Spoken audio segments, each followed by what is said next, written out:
पता नहीं क्या क्या बता। ये जितना कह रहे हैं सब जुमलेबाजी है, इनका भाषण जुमला जोश, इनका तीन ही दिखाई देता, इसके अलावा इनके पास आप कहाँ से आए बाबूजी?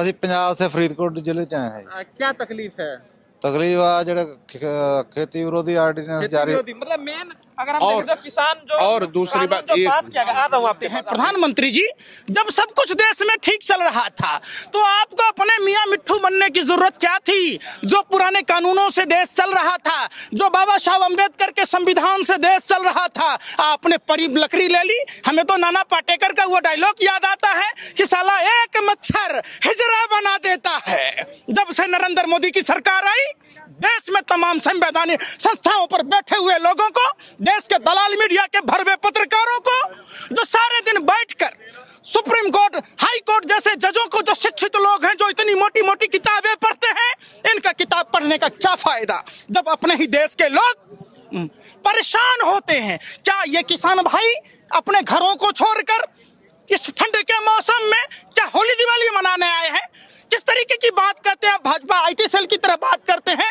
देश के दलाल मीडिया के भरवे पत्रकार जो चंद सिक्कों पर तवायफ की तरह कोठे पर नाच और मुजरा गाती है, वो कंगना के छज्जा टूटने पर हाई तौबा मचाती है, सुशांत सिंह केस पर हाई तौबा मचाती है। तो आखिर जो देश के अन्नदाता किसान भाई हैं, जो हमारे पालनहार हैं, जिनके मेहनत से जो ठंडे में, बरसात में, गर्मी में अपने खेतों में जब सींच रहे होते हैं, तो न वो सांप से डरते हैं, न जंगली जीव जंतुओं से डरते हैं। ये मेहनत करते हैं तो हम अपना पेट भरते हैं। इस पेट की आग बुझाने वाला ये हमारे पालनहार अन्नदाता किसान भाई हैं। इतने दरिंदे कहते हैं। आपने रामायण देखा होगा, प्रधानमंत्री जी लगातार रामायण के और कबीर के दोहे कहते हैं। प्रधानमंत्री जी, मंदोदरी ने कहा था कि राजा के अहंकार और मूर्ख होने का दंश प्रजा को झेलना पड़ता है। वशिष्ठ महर्षि ने कहा था कि राजा अगर निसंतान हो तो लोक कल्याण की बातें नहीं कर सकता। जैसे रंडवों की सरकार ने, हरियाणा सरकार गड्ढे खोद रही है, पत्थरों के बुलडोजर लगाए जा रहे हैं, लाठी डंडे बरसाए जा रहे हैं, आंसू गैस के गोले छोड़े जा रहे थे। ये हमारे देश के अन्नदाता किसान भाई हैं, जो हमारा पालनहार है, अपने खून से सींचकर हमारा पेट पालते हैं, पूरे देश के आवाम का पेट पालते हैं। अरे बेशर्मो, जो रोटी तुम खाते हो, तुम रोटी खाते हो या गोबर खाते हो? तुम गौमूत्र पीते हो? तुम्हें शर्म नहीं आई? जो हमारा पेट पालते हैं, जो हमारे बच्चों को परवरिश करते हैं, जो पूरे देश को चलाता है, आज उस अन्नदाता किसान भाइयों पर ऐसी दरिंदगी, गोरे अंग्रेजों की शासन व्यवस्था याद आती है। आखिर किसके आदेश पर रोका गया? क्यों रोका गया? वाटर कैनन से तुम पानी के फवारे मारते हो। अरे हम किसान मुंह भी कुल्ला करते हैं तो पंप के पानी से करते हैं, धार से करते हैं, हमें क्या डराओगे? अरे नरेंद्र मोदी जी, जब सब कुछ ठीक था तो आपको अपना काला कानून वापस लेने में शर्म क्या है? जब मुकेश अंबानी बिग बाजार को टेक ओवर करता है, जब Adani Gautam agro limited company खोलता है, तो प्रधानमंत्री जी नया कृषि काला कानून लाते हैं। कौन हमारा मूल्य निर्धारण कौन करेगा? वो कह रहे हम एमएसपी को देंगे। अरे भैया, एक बात बताओ, कितना मूर्ख प्रधानमंत्री है? पूरे विश्व में इतना बड़ा पनौती प्रधानमंत्री, अहंकारी प्रधानमंत्री 1000 का नोट बंद करके 2000 का नोट चालू कर दिया, कहता भ्रष्टाचार खत्म करेंगे। हो गया खत्म है? देश का 268 टन सोना गिरवी रख दिया, आरबीआई का सुरक्षित धन खाली कर दिया, सब कुछ ईमानदारी से चल रहा था, नोटबंदी में फायदा हुआ, जीएसटी से आया, तमाम जो देश में पूर्ववर्ती सरकारों ने संपत्ति बनाई सबको बेच दिया, तो काहेला माइनस में चला गया जीडीपी? शर्म नहीं आती नरेंद्र मोदी जी? आप इतने बेशरम, निर्लज, निष्ठुर, अमानवीय कैसे हो सकते हैं? आप भगवा वस्त्र पहनकर जिस तरीके से रावण ने मां सीता का अपहरण किया है था, उसी तरीके से नरेंद्र मोदी जी, आप और आपके टीम ने भगवा वस्त्र पहनकर, भगवान का नाम लेकर कालनेमी राक्षस की तरह हिंदुस्तान की आवाम को ठगने का कोशिश किया है। हम सभी पार्टी के नेताओं से कहना चाहते हैं, जाति, धर्म और भाषा प्रांत से ऊपर उठकर देश के अन्नदाता पालनहार किसान भाइयों के लिए अपने पलक पावरे बिछा दीजिए। वो दिन दूर नहीं, ये देश गुलामी की ओर जा रहा है। कौन लोग हैं ये बताइए, समझिए पहले बात। हाँ। ये जानबूझकर एजेंडा फिक्स किया जा रहा है। नरेंद्र मोदी जी, आप बिहार में चुनाव कर रहे थे, आपके 20-20 हेलीकॉप्टर बिहार में घूम रहा था, कोरोना नहीं फैल रहा था, है? देश के किसान दिल्ली में आएंगे तो कोरोना का हवाला दे रहे। शर्म नहीं आती? 50-50 हजार स्क्रीन से लैस गाड़ियां घूम रही थी। दिल्ली ऑफिस में सेलिब्रेशन मनाया जा रहा। अरे ये अपने अधिकार मांगने आए हैं।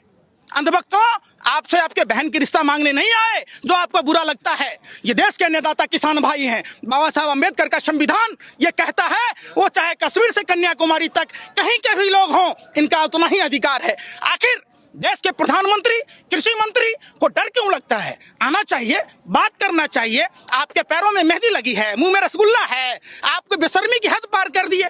ये अपने गुरु MS गोवलकर, जो RSS के रॉयल सीक्रेट सर्विस वालों के गुरु हैं, उनका एक किताब है वी आर आवर नेशनहुड, जिसमें 95% लोगों को गरीब बनाने की बात की जाती है। वो उसी एजेंडे को लागू करना चाह रहे हैं। तक डबल कर देंगे इनकम भाई। क्या डबल कर देंगे? आज तक मोदी जी एको को बात बताइए। मोदी जी अगर वादे के सच्चे होते तो मोदी जी के भी बच्चे होते, तोता से खेलने की जरूरत नहीं पड़ती, ये पोता पोती में खेल रहे होते। भरी जवानी जसोदा बेन जी से 18 साल की उम्र में इन्होंने शादी किया, और ना उनको सुहागन छोरा न विधवा। आज पूरे देश को ऐसा ही स्थिति बना दी जसोदा बेन जी की तरह। अरे प्रधानमंत्री जी, आपका अच्छा दिन नहीं चाहिए, हमें हमारा पुराना हिंदुस्तान दे दीजिए। मंदिर में भजन, मस्जिद में अजान रहने दो, मेरे हाथों में तिरंगा और मुझे पूरे हिंदुस्तान में रहने दो। जिस हिंदुस्तान में हिंदू, मुस्लिम, सिख, ईसाई, आप देखिए, हम तो बिहार से हैं, दरभंगा से। हमारे यहाँ इनके जो 10वें गुरु गोविंद सिंह जी की धरती है, हमारा इनके साथ तो नासरा संबंध है। हम इस RSS के गोर अंग्रेजों के दलाल और मुखिरों की ईंट पर ईंट बजा देंगे, चूल पर चूल हिला देंगे। ये खबराने बैकफुट पर हम नहीं जा सकते। आप किसानों को डरा नहीं सकते नरेंद्र मोदी जी। आप अगर बेशरम न होते तो यहाँ आकर अन्नदाता किसान भाइयों से माफी मांगनी चाहिए। ये लोग अपने घरों की सुख चैन छोड़कर आए हैं, सिर्फ अपना अधिकार मांगने आए हैं, तो आप उस अधिकार को क्यों नहीं दे रहे? लग रहा है सरकार पीछे हटेगी। भारतीय किसान, अरे काहे नहीं हटेंगे? ये देश क्या भाजपा RSS के नेताओं की बात की बपोती है? जो चाहेंगे वही करेंगे। काहे नहीं हटेंगे भैया?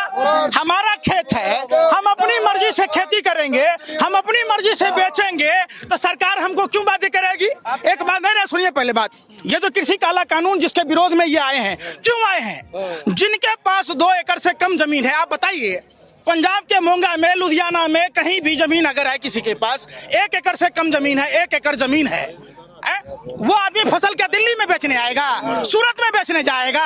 अरे ऐसा अनपढ़ जाहिल प्रधानमंत्री को अकल नहीं है। हमारे जिले के जो बाजार समिति है, हम वहां सामान बेचने जाएंगे, और बाजार समितियों में, मंडियों में, फूल मंडी में, अनाज मंडी में, सब में क्या होता, हम जब बेचने जाते तो आड़ती हमसे मोल भाव करता है, हम महंगे दामों में बेचते हैं। नरेंद्र मोदी जी कह रहे हैं कि हमारे अंबानी से ही खरीदिए।